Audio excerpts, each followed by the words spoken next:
Let's begin by something we all agree.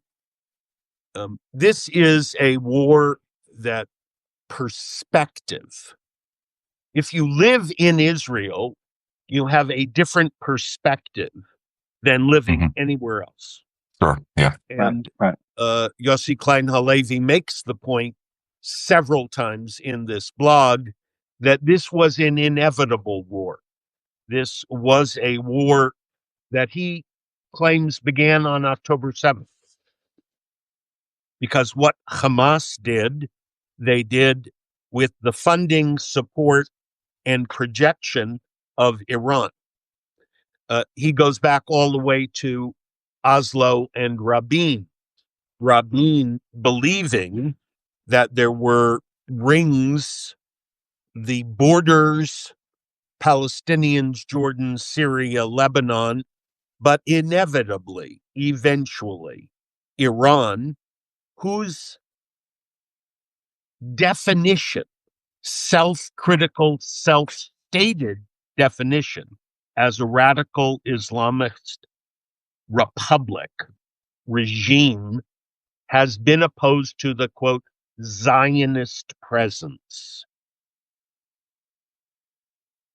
Look, nothing Netanyahu has done pleases me ethically, politically, aesthetically.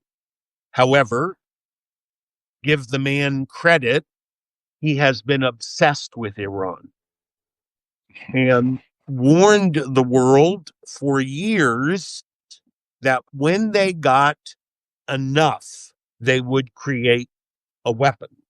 Mm-hmm. This is about that warning.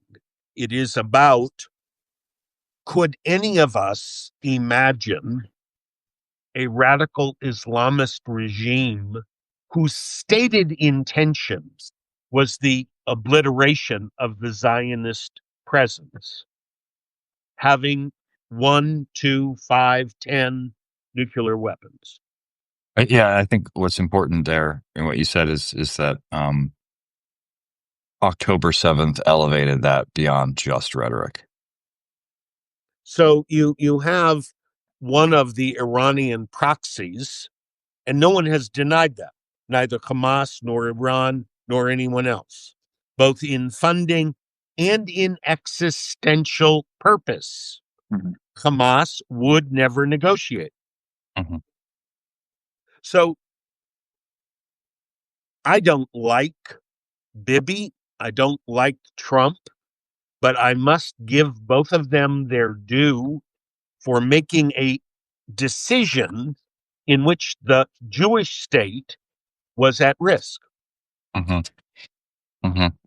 And I believe there was an existential risk for the complete and utter extermination of the Jewish state. So Todd, you exist not in Israel, but in the reddest of red America. You have always seen Donald Trump as a King Cyrus type character chosen by God. Just joking. But yeah, you have a different perspective, and you're used to talking with, in particular, people who have different motivations when it comes to Israel. And so I'm wondering what thoughts you have had over the last few days. I'll join Rabbi Joseph in saying that I'm not very taken by the leadership of both of our countries. That is, for Israel. I know it's not where Rabbi Joseph is, but that's our interest, and the United States. But everything that I read from this piece, and realistically looking at the way the world is, I too am not sure there was much of a choice. And I know the argument will be that there are things we don't know. There are many people that are opposed who have pointed back to not finding any weapons of mass destruction in Iraq. And so to say, here we're using another wag the dog moment for domestic policies here in the United States. But I just can't hardly see any reasonable thinking person who couldn't see the risk that a nuclear armed Iran posed to the entire region, not just the state of Israel. So I think it's acute, of course, to the state of Israel, and I'm trying to sift here through, and you've probably seen it too, Jason. I'm trying to sift here through this odd flex to tie President Trump's actions into some sort of wish dream of some theological segment of Christianity. Even though I grew up very familiar with all of that, I just can't fathom the way it's been framed, that there's glee. I mean, the logic of that whole scenario actually would have said, well, this. If we're really going to further the end, Iran needs a nuke. So I don't understand that religious flex, and maybe Rabbi Joseph, you have some,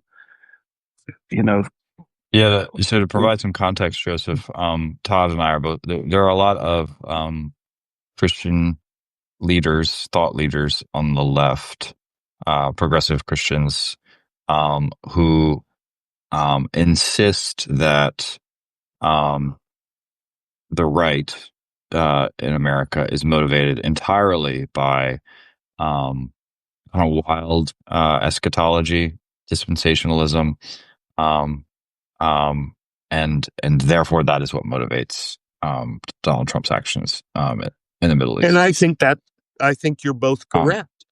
But I think there are those people that exist on Twitter to think that represents the average Trump voter in America. I think is a fantasy, and I think it's primarily a means to dismiss people who vote differently than you. Yeah. Yes, but I was very upset, worried as a clergy person that the ambassador from the United States of America enjoined God and told the president of the United States, God has put you in history for this purpose. Yeah. So I am fearful that we neither ignore nor dismiss the problematic of Christian nationalism.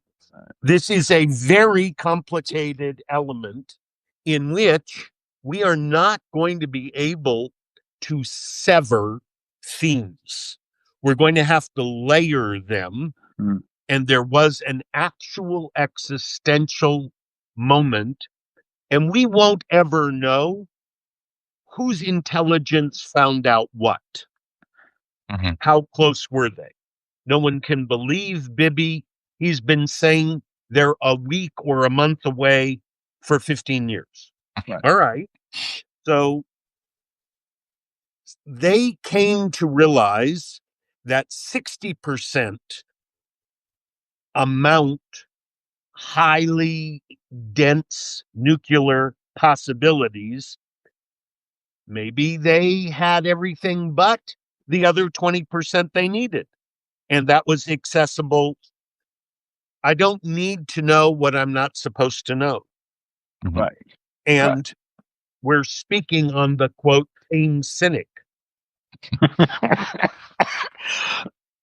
Touche. So now we have to cope with, after 20 months and hostages and remains still remaining in Gaza, and famine and complete disorder among Palestinians, now we're going to add another war.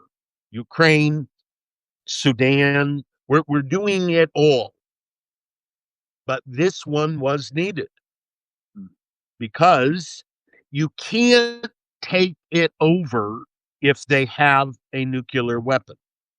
That's a one and done. I'm willing to risk, even with leaders for whom I have no regard, I'm willing to risk that somebody somewhere knows something I don't want to know. Well, because I believe Iran's radical Islamic vision. I believe that that is who they claim they are. And that is what I've learned from October 7th. We need to believe the people who are saying this is what we want. mm, that's Hamas says we have no interest ever in negotiating. Our only interest is in the elimination of the Zionist state. Okay, I believe you.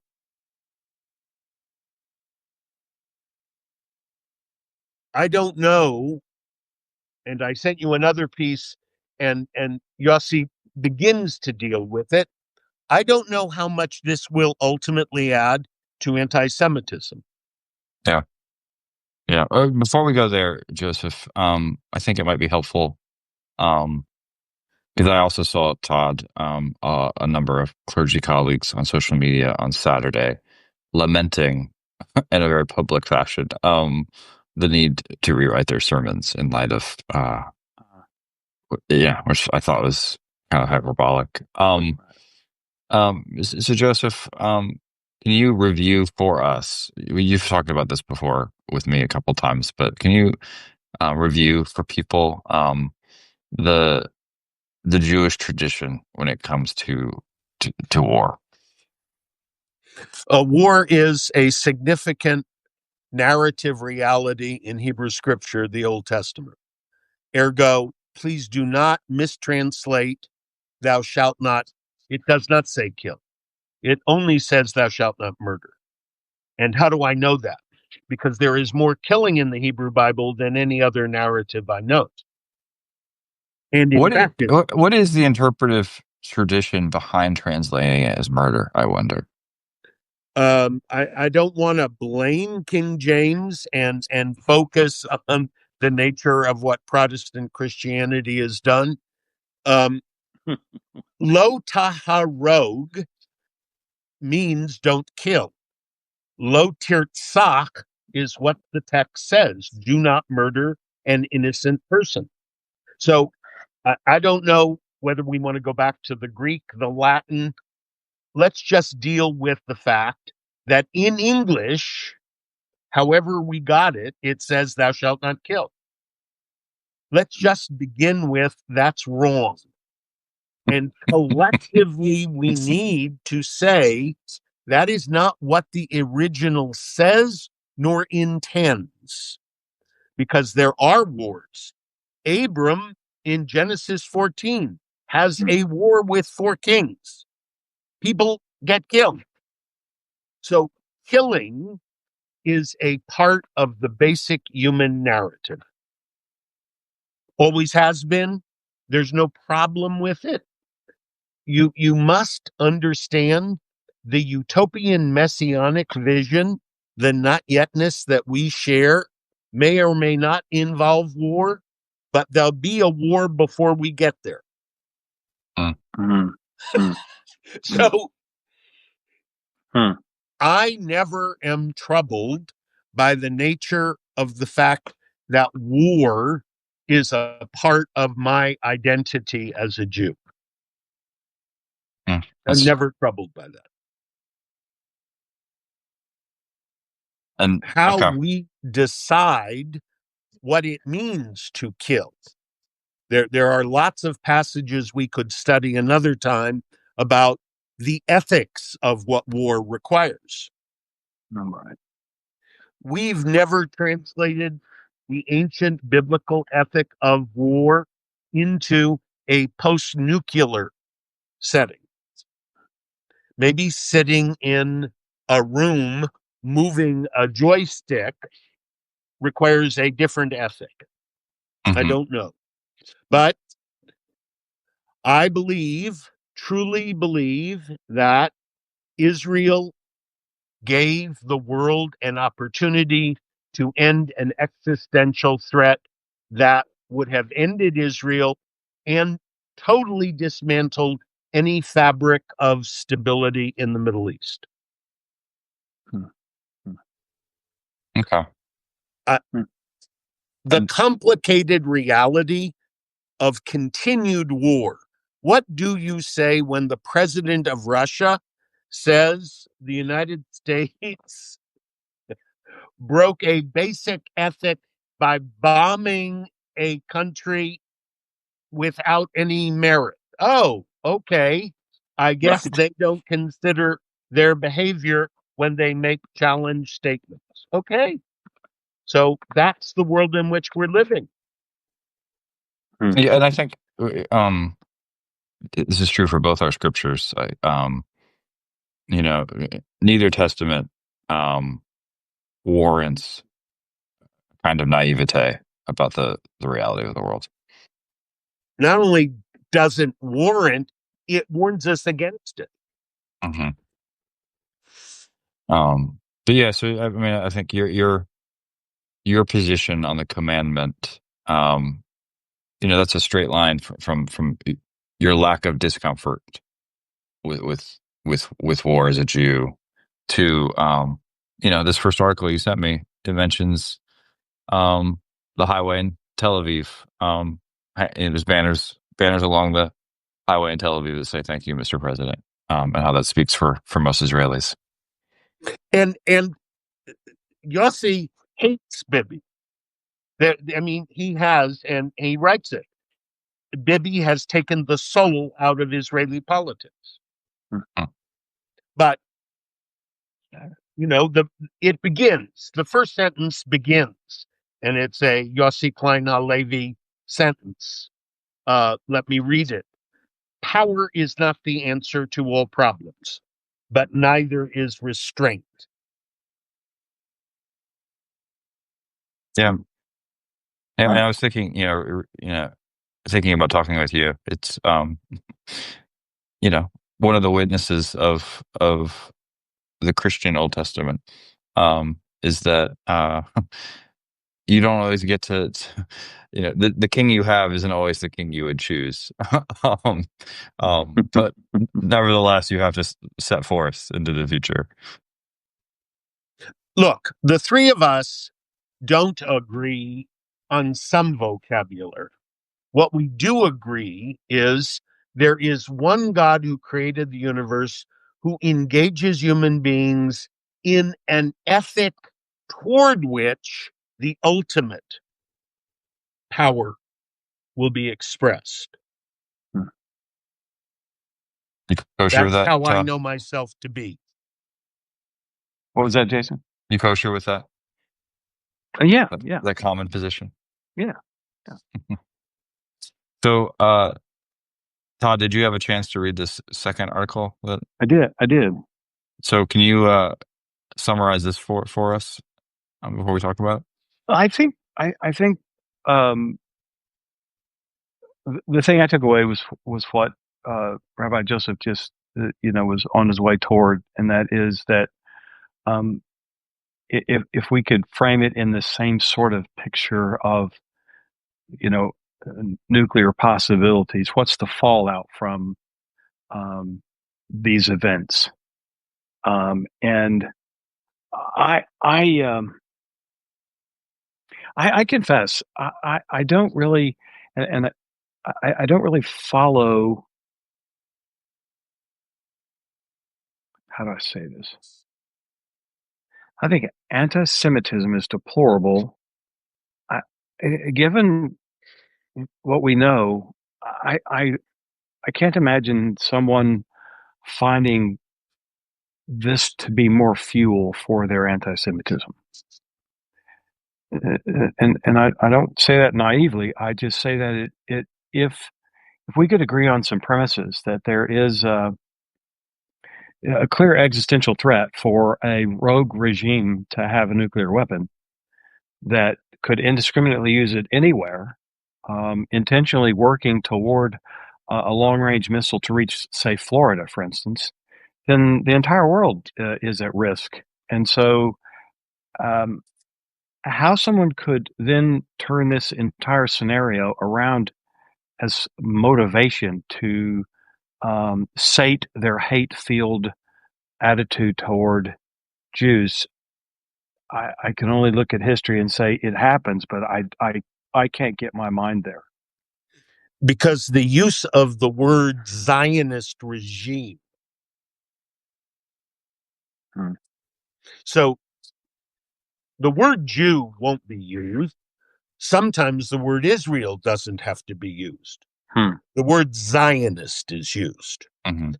And that word has become a strange magnet that conflates critical thoughts. Right. I can see that. So Do you worry? Tony Jones connected Jason and I immediately after October 7th. And I've found a home which is creative, safe, and dialogic with Jason, because there are others with whom I had been in dialogue who said, you now have stated you're a proud Zionist. I can't be in dialogue with you. Wow. So I agree, Todd. It won't be a logical, rational, but it's Joseph Edelheit is a Zionist. Right. And insofar as I'm a Zionist, I must support the Zionist genocidal regime. Mm-hmm. So Israel's needs are not Jewish needs. That's what I wrote today. Right. And if you calmly disengage, you can say, yes, that's true. Mm-hmm. But Edelheit is a rabbi, he's Jewish, and he's told us he's a Zionist. So that must mean he's for what's happening in Gaza and obviously for more war. Mm-hmm. So is your work, because it does seem for good or bad, it does seem that President Trump has hitched his wagon to Netanyahu now. No question about it. And so I do wonder, however that goes, I could definitely see that exacerbating anti-Semitism on the left. Yeah, that's true.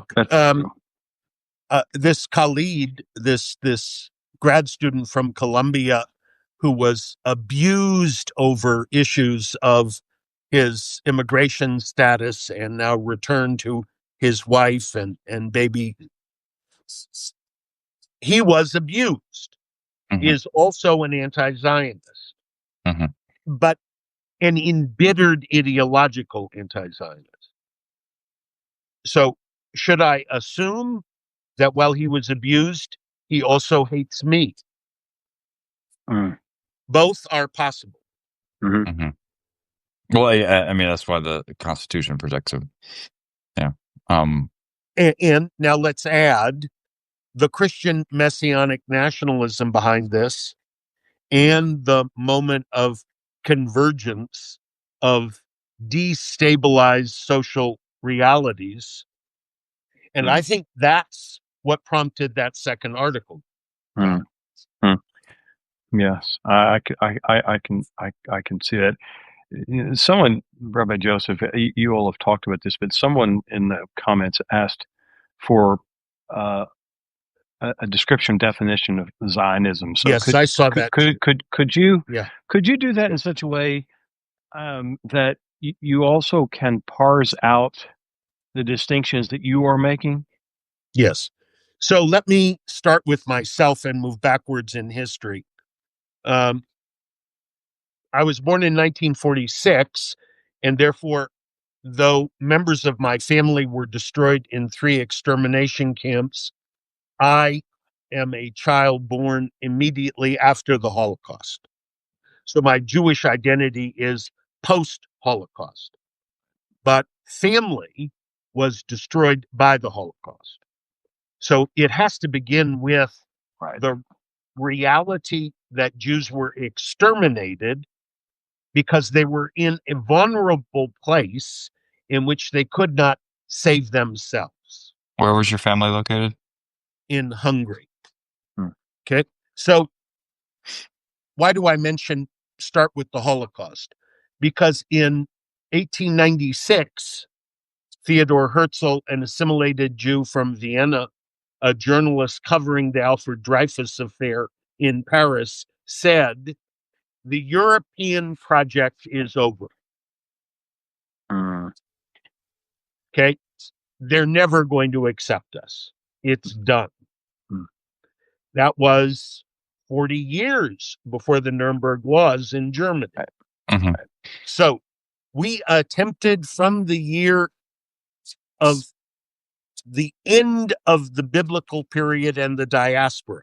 We've lived everywhere, always been a religious minority, and always had to take up the hope that the majority would not fill in the blank, persecute us, annihilate us, exile us, okay, whatever it might be.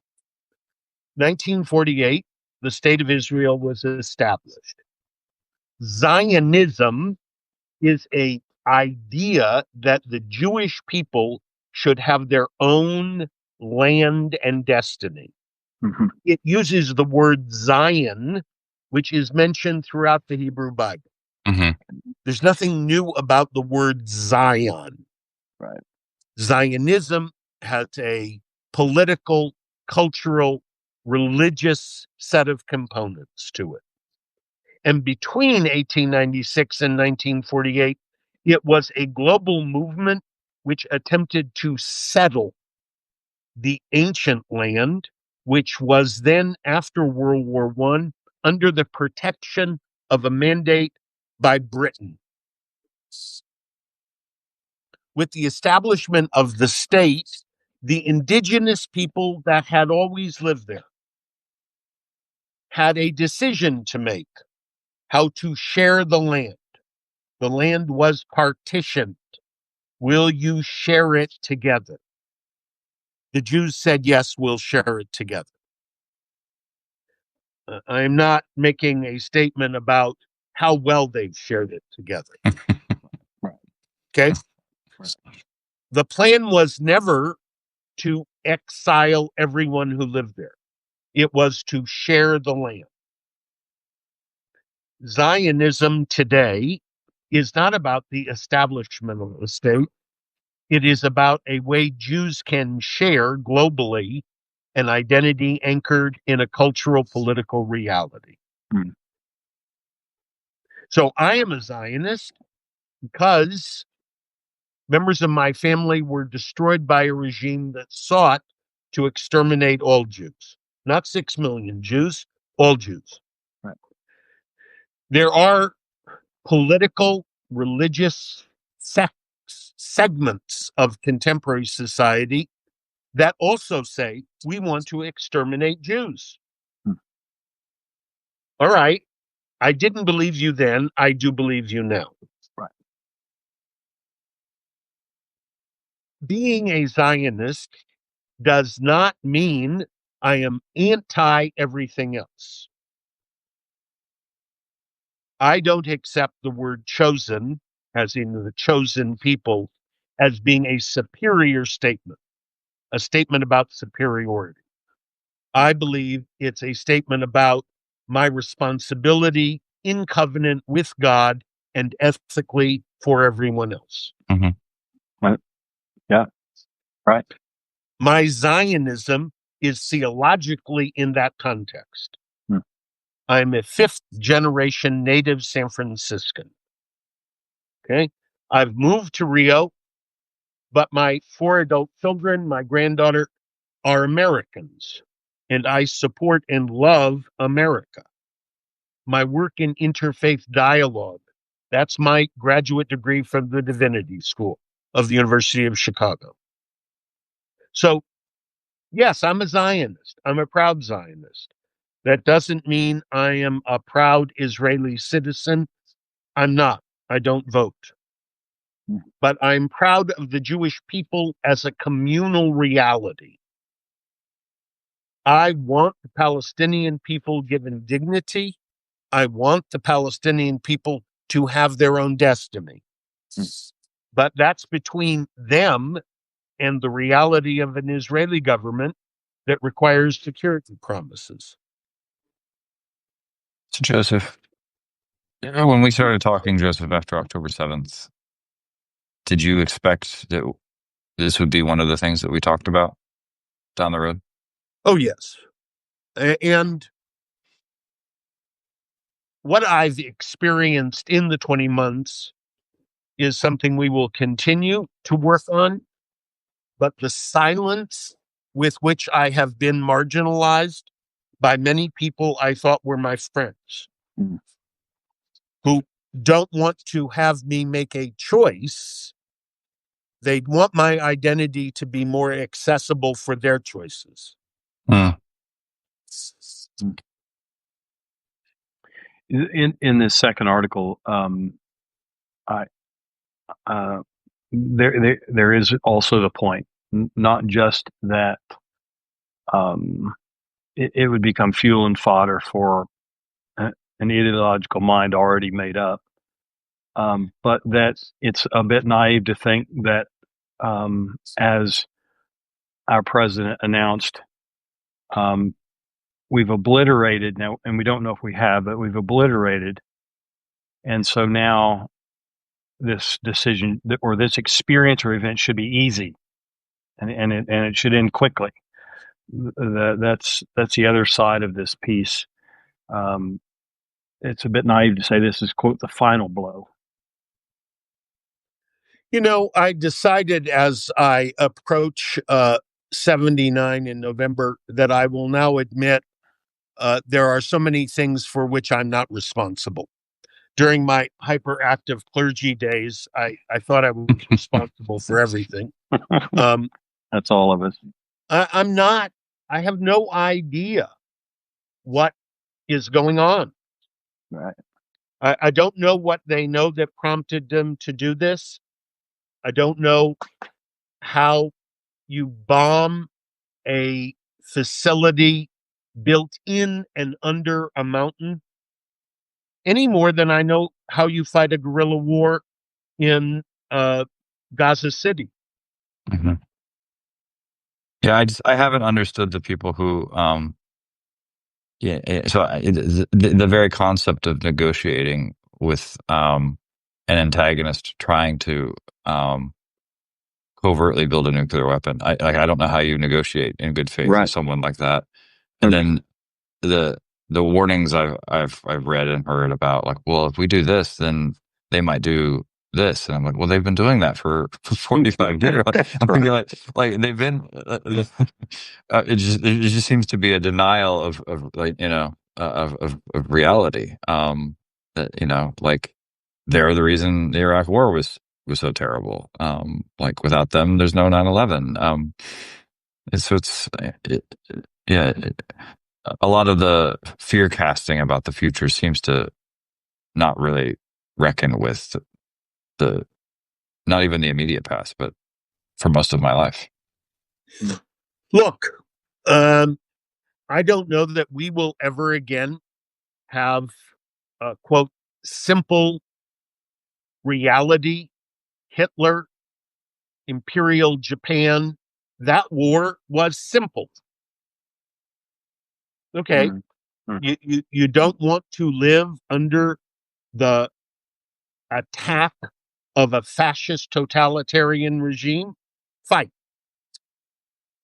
I don't think we live in those kind of times. Mm-hmm.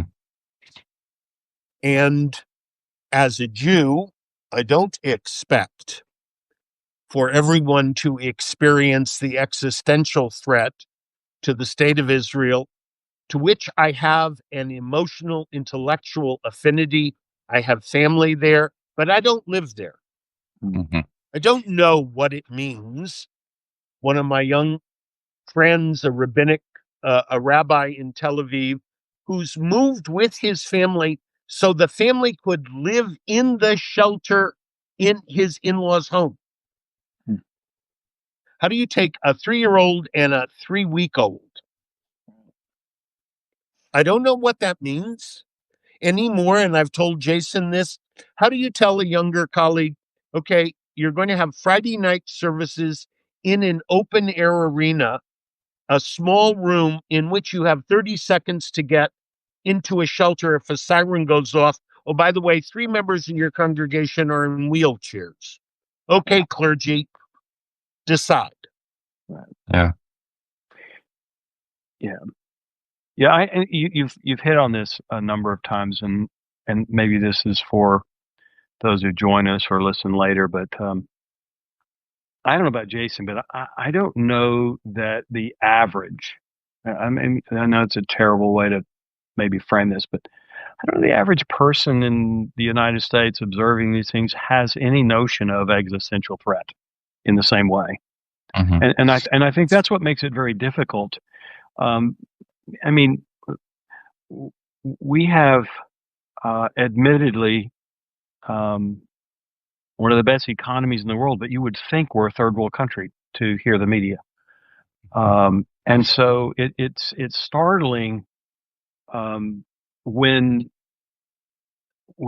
we try to approximate the grammar used to talk about a personal threat, and we're worried about an increase in gas prices. I think that's part of our problem. I think that's part of the Or we what talk about the southern border as an invasion. right right We use these right words that don't really yeah match our yeah experience of the world. Yeah. yeah. So we're borrowing grammar from other contexts to strike fear in a country that I mean Has no reason to fear. no and the poorest among us are wealthier than 2/3 of the world. So I think that's a problem for us trying to understand and wrap our minds around what's going on. We're not threatened in the ways we think we are, and this sense of over identification with what the narrative you've described and our own lived experiences just don't match. Mm-hmm. And I think that's problematic. I think in reporting, I think in Americans, we think we should know everything. I think the government knows. So to your point several times, I don't want to know what they know. True, I can understand that, but we just don't have that sense here, in the States, and you're aware of that probably. But it's so there's just a lot of hubris in thinking we understand what's going on. Look, there were two Israelis who were murdered coming out of a Jewish museum in Washington, D.C. Mm-hmm. They were murdered by someone whose passion for the destiny and rights of the Palestinian people. For that human being, tragically, the Palestinian people are under an existential threat. Sure. And I guess the way you help the Palestinian people is murder strangers who are running away, and you shoot them in the back. Yeah. So our local interfaith council group pod that my church is a part of, they wanted to. I was not privy to any of these conversations or email threads until the very end. They wanted to write a statement about these two murders, right? And then that conversation quickly became we need to write a statement about the treatment of people in Gaza also. So then they're drafting parallel statements. And the Jews in the group said, please don't do that. And they were going to do it anyway. And so, like that was brought to me and I was like, well, my base position is if there are Jews in the group asking us not to do something, we are not publicly going to do that thing. That's where, but yeah, we're just, and I think part of it is because of social media, we speak in rhetoric that's too hot and we speak in sound bites and, even, so I agree with Donald Trump's decision. I never thought I'd say those words out loud, but I do. But even, like his press conference or whatever at the White House, like he sounded like he was, hosting a professional wrestling event. you know, Raising Cain, and like he's just and so there's like it's like our brains are broken. We can't speak critically. We can't like speak soberly. And we can't put ourselves in the shoes of for example, someone living in Israel, facing an actual existential crisis. And by the way, we also can't fully understand what it's like to live in Tehran. Sure, absolutely. Because remember, just a snap of our eyes ago, a woman was imprisoned for uncovering her hair. And people were beaten in the streets protesting about her right to do that. Okay, do they want to change this regime? Are we helping them or hurting them? I don't know. The great curse, living in interesting times. But if we, as Jason just said, do not share a critical discourse, stop. Jews are saying don't create false equivalency. Right. People don't take anti-Semitism seriously when they want to compare the problem of anti-Semitism with other people's hatred. There can be mutual, wow, these don't feel the same, but they're both true. Yeah. Right. Well, Joseph, Joni says here, or maybe we can end with this. She says, I'm sorry that you were experiencing the loss of your friends, Rabbi Joseph. I have learned so much from you. Yeah. So, and I know that feeling is not unique to Joni. So, No, it's not. It's you have indeed taught a lot of us much. And I'm safe here, and you have no idea how grateful I am that I could send this to Jason and say, before you leave, I think we need to discuss this. And here's why I wanted it. You meant vacation, not dying. Yes, no. Going to the we need opportunities to remind each other that difference, actual difference, requires stopping and regaining perspective. Very good. Well, thank you, Joseph. Thank you. Thank you. Have a safe and wonderful vacation. And we'll have to do this again because this is not over. Yeah. That's right. All right. So, Todd, I'll see you tonight. All right. You have a good day.